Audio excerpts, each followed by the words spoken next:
स्वागत है तुम्हारा उज़ुमाकी मांगा सीरीज के एक नए चैप्टर में। और अगर तुमने पहले के चैप्टर्स नहीं देखे हैं तो मैंने लिंक डिस्क्रिप्शन में दे दी है, तो जाकर देख लो। वक्त ना बर्बाद करके स्टोरी को स्टार्ट करते हैं। Uzumaki chapter 9 the black light house. Chapter की शुरुआत में कीरी हमें बताती है कि एक रात कोरोजो टाउन का लाइट हाउस अचानक से जलने लगा। उस लाइट हाउस की रोशनी एक टॉर्नेडो जैसी लग रही थी जो हमारे छत के ऊपर से जा रही थी। सब लोग उस लाइट हाउस को देख रहे थे। तभी एक बंदा कहता है, ऐसा कैसे हो सकता है? क्या ये पुराना लाइट हाउस खराब नहीं हुआ था? देखो वो फिर से आ रही है। तभी उस लाइट हाउस की रोशनी उनके ऊपर पड़ती है। फिर कीरी हमें बताती है कि एक सेकंड के लिए वो रोशनी हमारे ऊपर पड़ी। उस दिन के बाद से हर रात वो रोशनी उस लाइट हाउस से निकलती थी और हर रात धुंधली हो जाती थी, मतलब रात में कोहरा गिरने लगता था। फिर सीन बदलता है और हमें दिखता है कि कीरी की फैमिली डिनर कर रही है। तभी मिस्सो कहता है, कीरी क्या वो लाइट हाउस कमाल का है? कीरी उससे कहती है, तुम्हारा मतलब क्या है? मिस्सो कहता है, वो एक जाइंट रोबोट की तरह है जो मुंह से मौत की रोशनी फेंक रहा है। कीरी उससे कहती है, बच्चों जैसी हरकतें करना बंद करो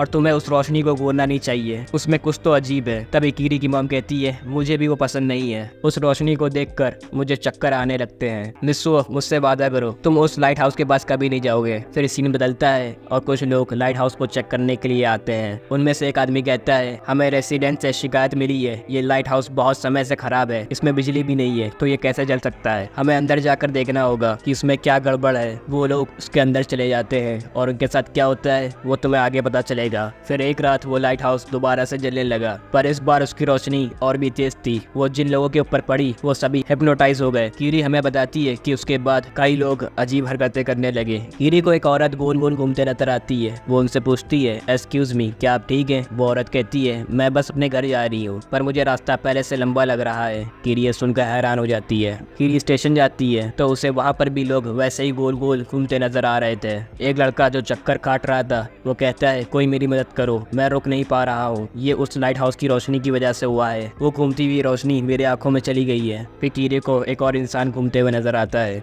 कीरी मन में सोचती है, ओ गॉड, ये क्या हो रहा है? फिर कीरी हमें बताती है, अगले दिन लाइट हाउस के पास एक फिशिंग बोर्ड चट्टानों से टकराकर डूब गई। उसे देखने के लिए कई लोगों की भीड़ लग गई थी। उनमें से एक आदमी कहता है, ये कितना अजीब है, ना तेज हवा चल रही थी और क्या बोर्ड चलाने वाले को लाइट हाउस भी नहीं दिख रहा था। फिर एक आदमी अपने दोस्त से पूछता है, नाव के लोगों को क्या हुआ? उसका दोस्त उसे बताता है, जाहिर है जब ये घटना घटी तो वो चट्टानों के पास गोल गोल घूम रहे थे, फिर वो लड़कर समुद्र में डूब गए। उनमें से एक को तो बचा लिया गया पर बाकी 2 लापता हो गए। तभी दूसरा आदमी कहता है, अगर तुम लापता लोगों की बात कर रहे हो तो मैंने सुना है जो लोग लाइट हाउस की जांच करने के लिए अंदर गए थे वो भी लापता हो गए। तभी मित्सुओ के दोस्त मित्सुओ से कहते हैं, हम उस नाव को करीब से देखने जा रहे हैं, हम चट्टानों के पास से उसे अच्छी तरीके से देख सकते हैं। मित्सुओ भी उनके पीछे चला जाता है। कीरी उसे रोकने की कोशिश करती है, वहाँ मत जाओ, वो खतरनाक हो सकता है, पर वो नहीं रुकता है। कीरी कहती है, मित्सुओ अगर तुम वापस नहीं आए तो मैं ये बात मॉम को बता दूंगी। मित्सुओ वापस आने लगता है कि तभी उसका दोस्त कहता है, देखो लाइट हाउस का दरवाजा खुला है, चलो अंदर जाकर देखते हैं। मित्सुओ और उसके दोस्त लाइट हाउस के अंदर चले जाते हैं। फिर कीरी भी ना चाहते हुए मित्सुओ को ढूंढने के लिए लाइट हाउस के अंदर चली जाती है। कीरी कहती है, मित्सुओ वापस आओ, ये सीढ़ियाँ कमाल की है।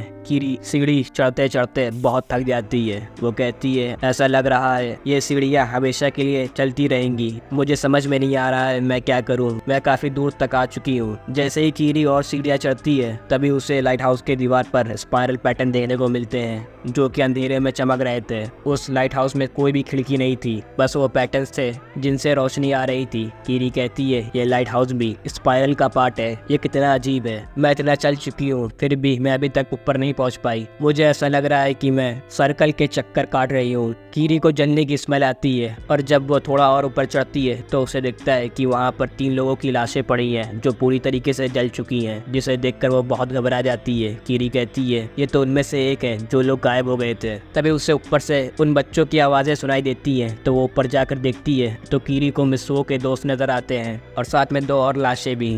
और ये 5 वही लोग थे जो चैप्टर की शुरुआत में लाइट हाउस को चेक करने के लिए गए थे। कीरी उन बच्चों से पूछती है, मित्सुओ और वो दूसरा लड़का कहाँ है? वो बच्चे बताते हैं वो ऊपर गए हैं उस चीज़ को देखने के लिए। कीरी उनसे पूछती है, क्या देखने के लिए? सुनो, अच्छा तुम लोग सीढ़ियों से नीचे जाओ। बच्चे कहते हैं ठीक है। कीरी उनसे कहती है, अब सीधा घर जाना। फिर कीरी आखिरकार सीढ़ी चढ़ते हुए लाइट हाउस के टॉप पर आ जाती है। वो देखती है कि वहाँ पर लाइट हाउस की लैंप पिघल चुकी है। तुम दोनों यहाँ क्या कर रहे हो? चलो वापस चलो। मित्सुओ कहता है, मैं इसे देखकर बहुत डर गया हूँ। कीरी कहती है ये तो बस एक लैम्प था, पर अब ये गर्मी से पिघल गया है। ये एक फ्रिंसन लेंस है जिससे कॉन्सेंट्रिक पैटर्न्स निकलते हैं, पर अब ये पिघल गया है तो ये एक स्पाइरल की तरह लग रहा है। मैं हैरान हूँ, यहाँ पर क्या हुआ था? ये पूरा रूम लिक्विड से भरा है और वो बॉडीज भी। तभी कीरी को कुछ समझ में आता है। वो कहती है नहीं। वो मित्सुओ से टाइम पूछती है, पर मित्सुओ को टाइम नहीं पता होता है। कीरी लाइट हाउस के बाहर दिखती है तो उसे दिखता है कि सूरज डूबने वाला था। कीरी उसे देखकर कहती है ये नहीं हो सकता, अंधेरा होने वाला है। वो चिल्लाकर कहती है जल्दी सीढ़ियों से नीचे जाओ, जैसे ही सूरज डूबेगा वो लाइट फिर से जलने लगेगी, उससे पहले हमें यहाँ से निकलना होगा। मित्सुओ पूछता है पर क्यों? कीरी उसे बताती है अगर ये ग्लास उस लाइट की वजह से पिघले हैं तो वो बहुत ज़्यादा गर्म होगी, हम एक भी सेकंड बर्बाद नहीं कर सकते, भागो जल्दी। अब मैं बताता हूँ कीरी को क्या समझ में आया है। असल में ये जो लाइट हाउस की रोशनी है वो श्रापित है स्पाइरल से। जो भी इसे देखता है वो स्पाइरल से ऑब्सेस्ड हो जाता है और ये रोशनी इतनी ज़्यादा गर्म है कि वो अपने आसपास की चीज़ों को पिघला सकती है। जो लाशें हमें देखने को मिली थी वो लाइट हाउस की रोशनी की वजह से ही जली थी। मूविंग ऑन, तो वो सभी जल्दी जल्दी नीचे भागने लगते हैं। मित्सुओ पूछता है ये क्या चल रहा है, यहाँ पे क्या होने वाला है? कीरी कहती है बस भागो। तभी सूरज डूब जाता है और वो लाइट हाउस की रोशनी जलने लगती है। कीरी कहती है वो लाइट आ रही है, उसे मत देखो, बस भागो। तभी मित्सुओ के दोस्त का पैर फिसल जाता है और वो नीचे गिर जाता है। कीरी उसे उठाने की कोशिश करती है पर वो रोशनी आ जाती है। उस रोशनी की वजह से वो बच्चा पूरी तरीके से जल जाता है। कीरी और मित्सुओ उसके विस्फोट से दूर गिर जाते हैं। कीरी की जब आँख खुलती है तो वो सब कुछ भूल जाती है। वो देखती है कि वो और मित्सुओ लाइट हाउस के बाहर हैं। कीरी मित्सुओ को उड़ाती है। मित्सुओ उड़कर रोने लगता है, ये बहुत दर्द कर रहा है। कीरी मित्सुओ से कहती है हम दोनों ही जल गए थे, चलो अब घर चलो ताकि हम इसका इलाज कर सके।